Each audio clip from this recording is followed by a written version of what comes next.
I'm Don Keller. I'm a fisheries scientist from Montgomery, Alabama. My partner and I started American Sportfish in Montgomery back in about 1985. I've been working with freshwater sportfish for about 45 years. Today I want to talk to you briefly about pond fertilization. One of the first questions I usually get about pond fertilization is, why fertilize anyway? What's the benefit, or why should I do it? The main benefit is that you're going to increase your production, and it's going to increase the quality of your fishing success. Even if you've only got a 2-acre pond, you may have $10,000 or $15,000 invested in it, and it's primarily for fishing. And for about $19 or $20 per acre, you can make an application of perfect pond fertilizer.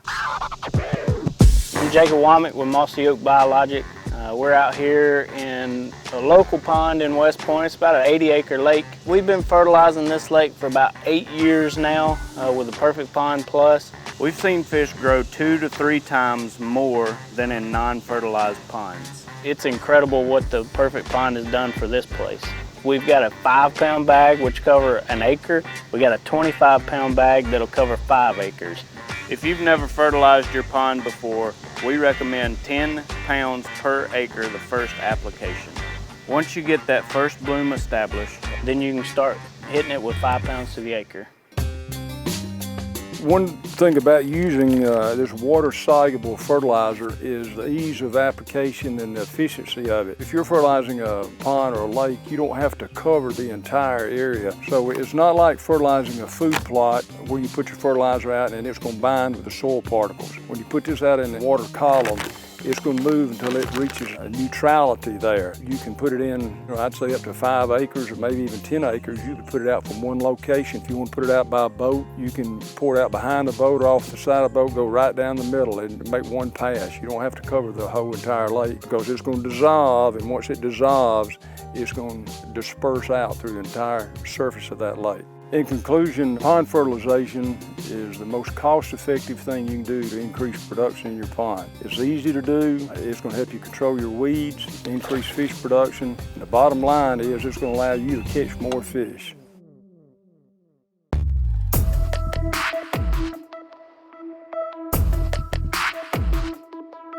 My name's Dudley Phelps. I help operate Nativ Nurseries. We've been at this probably about 10 years. They found me when I was a forestry student at Mississippi State. Been here ever since. This whole thing really started with Toxie Hayes, who's the founder, CEO of Mossy Camo. He'd be out bow hunting for deer, and he would be like in an oak flat, and he notices all the deer are going to one tree. All the other white oaks around it are dropping tons of acorns. They're all flocking to one tree, and he wanted to know why. Fast forward a couple of years, he's growing trees in his backyard, and he was getting acorns from this special tree. But before long, he had 10,000 trees in his backyard that he was trying to keep watered every day. It just got out of hand. So as fate would have it, he discovered this nursery. It had been out of production for several years, and that's when I kind of came into the picture. We cleaned it up, and it's now a fully operating nursery that's specialized for what we do. So at Nativ Nurseries, we're really interested in hybrid oaks. When you cross 2 species together, a lot of times you end up with what's called hybrid vigor. So the trees grow a lot faster. They may be less prone to insects and disease. But what we found, and what's most important to us, is wildlife thinks it tastes better for whatever reason. So we find a lot of our hybrid oaks in the woods. We go out and identify them, and they look different, and we figure out what they are. All of these tables were live oak, Quercus virginiana. And you see this one is like 3 times taller than the rest of them. That's because it's a naturally occurring hybrid. So this is most likely half live oak and half overcup oak. It's called a Compton oak. What we do, we get these and we put them in a seed orchard, and we analyze them for several years until they start producing. And if we think it's a really good tree, we keep it. If not, we get rid of it. That's how the process goes. Really, no matter what your budget is, whether you've got 10 acres behind your house or 3,000 acres an hour away from where you live, we've got something for you and we're happy to help. You just let us know what your goals are. If you're trying to improve pollinator habitat or if you raise bees, we can prescribe something for you that bees love, that butterflies love. If you're trying to grow big deer, you may have plenty of oaks on your property, but you may not have oaks that drop really early and really late, so we can provide that for you. We're here to help, and we want to see everybody succeed, and that's what we do. We're all about not just selling you something that's good for wildlife. We're here to sell you something that's going to improve your wildlife at your particular place. So this is our main greenhouse at Nativ Nurseries. We have several. The key here when we say greenhouse, we're not growing stuff in here year round. We're just getting it started and then we're moving it outside so it can be exposed to the elements. These persimmons are just now starting to come up. We've got 7,000 or 8,000 of them coming up. Hopefully in a couple of weeks we'll have complete germination and then we can move them outside. A lot of you guys know this, but we use these air pruning pots, so the taproot will grow out of the bottom and it air prunes and it produces a fibrous root system. So they transplant really well compared to the old-timey bare root seedlings. We overwinter all this stuff. Even down here in the deep south, we have to protect our seedlings. In the winter, we cover every one of our seedlings with a thick layer of straw, and Jose's just going through some of our stuff that overwintered, pulling any weeds, getting all the straw off of them, and then just putting them back. Just housekeeping, but it's something that has to be done. A lot of times people call in and they may want to buy 500 trees and they've got 100 acres. A lot of times I talk people out of that and I'll say, why don't you try 40 or 50 trees and see how that works. And they always call me back the next year and they had time to baby their trees, go up and fertilize them, check for weeds, check for insects. When you got 500 trees, you don't have time to do anything but get them in the ground and come back and see if they live the next year, which a lot of times they don't. You may buy an 18-inch seedling from us, but if you follow our protocol, some of them can hit 7 or 8 feet in the first growing season. And that's not going to happen if you try to fill your place up with trees the first year and never maintain them.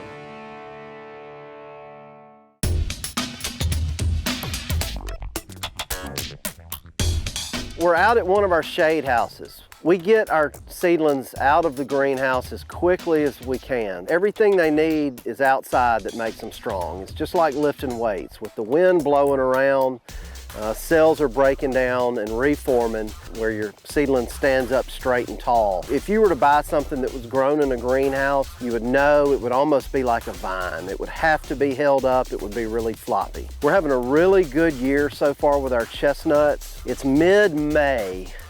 And these things were planted at the end of February and early March. They're already nice and woody, so these are actually already at a shippable size and they have several more months to grow.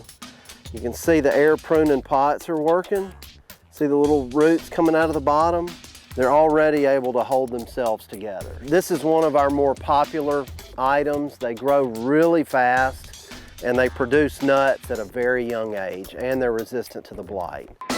If you call our office, if you email us, we're more than happy to look at some soil maps from where you live, look at your climate, and recommend something to you that's best for you. We call it the Rapid Mast System, which basically stands for the better genetics, the practices that we do here at the nursery to make our seedlings better, and the knowledge that we pass on to our customers. So it's a 3-part system. We've got YouTube videos, we've got social media, you can call us on the phone, you can learn from our website, you can email us. So it's grown exponentially every year, literally, from our plants and our customers because it works so well. So at the end of the day, we're not just a nursery that grows trees. We're a source of information that can help you improve your farm.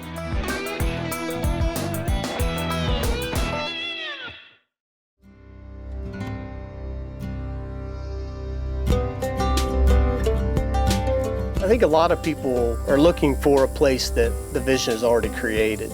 I was on the totally opposite end of that spectrum. I wanted something that was abused and neglected, but that I could see potential in. That process just started with me looking at properties, and of course people are taking to ones that guys already have trail cameras and you get to see pictures of deer and turkey and stuff like that. This property, when I found it, had nothing. The only thing I knew about it was when I walked on it for the first time. I saw some turkeys, I saw a few deer. It's like, okay, so there's some game here. So there's nothing there that was already done. It was finished. It was a project that I could put all the work into.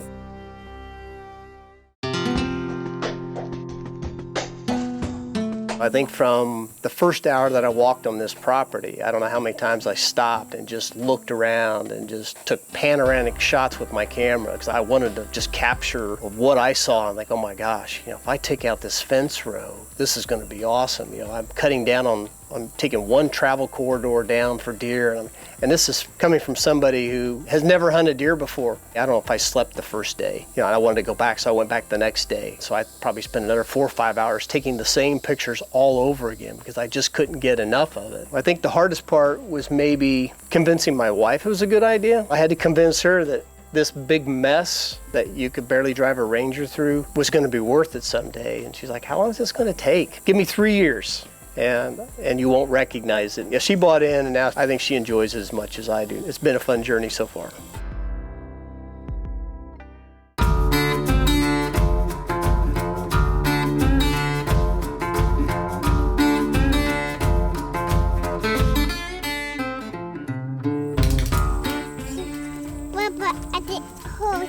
The rain really good, it'll fill up. Sitting on that point right over there, we had a little picnic when he talked me into buying this land. The vision of this property right here. And I said, just imagine what this could look like with all these mature pecan trees. I said, it'll look like a park someday. We've rebuilt the pond. We just finished it this last month, and I've got all the groundwork re-leveled. Yeah, this is going to be a place, where you bring the grandkids and they can go fishing, and you put a little dock on it. And it's so hidden. It's quiet back here.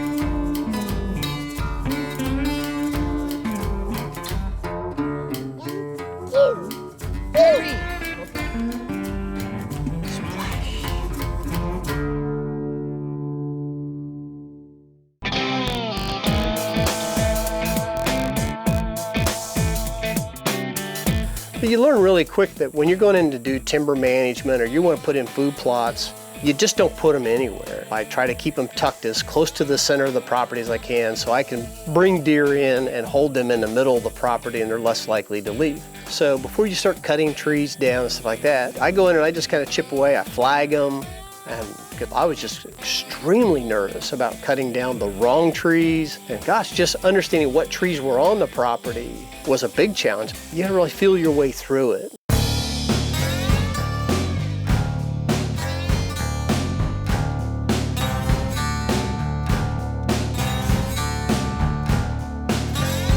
This is the first plot that I created. I left a strip of persimmon trees right down the middle and some pecans. And I put a strip of non-typical clover right down the middle, and it wraps all the way around the plot. And this is about a 3/4 acre plot. I just dreamed about this place when I first bought it. We shot a drone shot overhead, and this looked like a highway interstate all connecting. So we named it the highway because it looks like a highway system. The trails there were like 10 trails all coming into right here. And this year I put in maximum, and I've got the plot protector. It is really taking off. We just need rain. We take it really personal, the responsibility of managing the land for wildlife. We want to make sure that we give them everything that they need to be as healthy as they possibly can. Having guys from Mossy that know a lot of stuff about it, it's way easier just to call them and ask them and talk to them about it. They've taught me a lot of neat things about producing the right crops at the right time, the right balance of what to put in and when to put it in. That's really a big part of being a land manager or a gamekeeper that you have to take into consideration. 2 years ago, I didn't know what a gamekeeper was. I just thought I had a farm. And then you read magazines like Gamekeeper magazine, and you watch shows like Gamekeepers, and you look at what other people are doing and how they're accomplishing their goals. And those people will answer your phone calls, answer your emails right away, and they know everything about that stuff, and their products are really good. So I've enjoyed that ability to learn from those guys.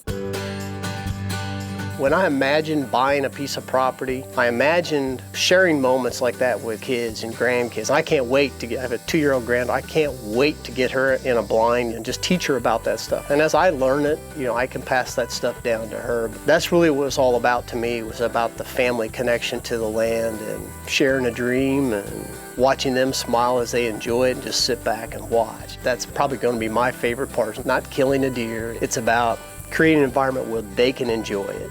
That's what it's really going to be about.